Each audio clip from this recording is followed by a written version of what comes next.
एवं तत्सत। विचार कीजिए कि हमें क्रोध क्यों आता है। भगवान श्री कृष्ण गीता के दूसरे अध्याय के 62 श्लोक में इस प्रश्न का उत्तर देते हैं कि जब संसार के अनावश्यक विषय पदार्थ का चिंतन करने से कामना उत्पन्न होती है और कामना के कारण अनावश्यक विषय पदार्थों की प्राप्ति में कोई बाधा उत्पन्न करता है, तो बाधा उत्पन्न करने वाले किसी व्यक्ति परिस्थिति के ऊपर क्रोध आता है। अब यह प्रश्न उत्पन्न होता है कि क्रोध क्यों नहीं करना चाहिए।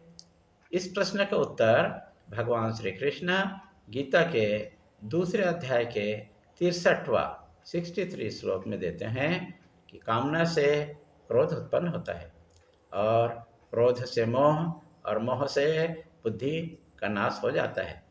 तब व्यक्ति को समझ नहीं पाता कि क्या करना चाहिए और क्या नहीं करना चाहिए। वह अशांत हो जाता है और अशांत व्यक्ति को सुख नहीं मिलता। नंबर 2, भगवान श्री कृष्ण क्रोध नहीं करने के लिए दूसरा कारण गीता के 17वां अध्याय के 21वां श्लोक में उपदेश करते हैं कि काम, क्रोध और लोभ नरक के द्वार हैं, अतः इन तीनों का त्याग करना चाहिए। तीसरा कारण है कि जब संसार में अपने स्वयं के अलावा कोई अन्य नहीं है, सभी जगह परमात्मा है, सभी में परमात्मा है, फिर क्रोध किस पर करें। जब भूल से हमारी जिह्वा दांतों से कट जाती है तो हम क्रोध किस पर करते हैं?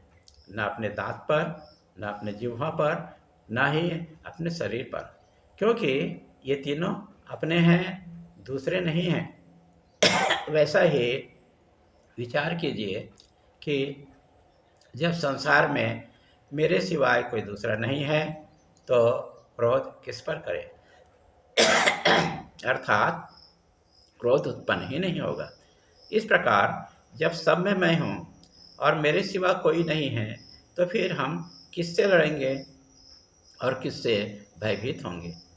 अतएव हम अद्वैत भाव में प्रतिष्ठित हो जाए। अब ऐसा अभ्यास हमें बार बार करना चाहिए। हरि ओम तत्सत।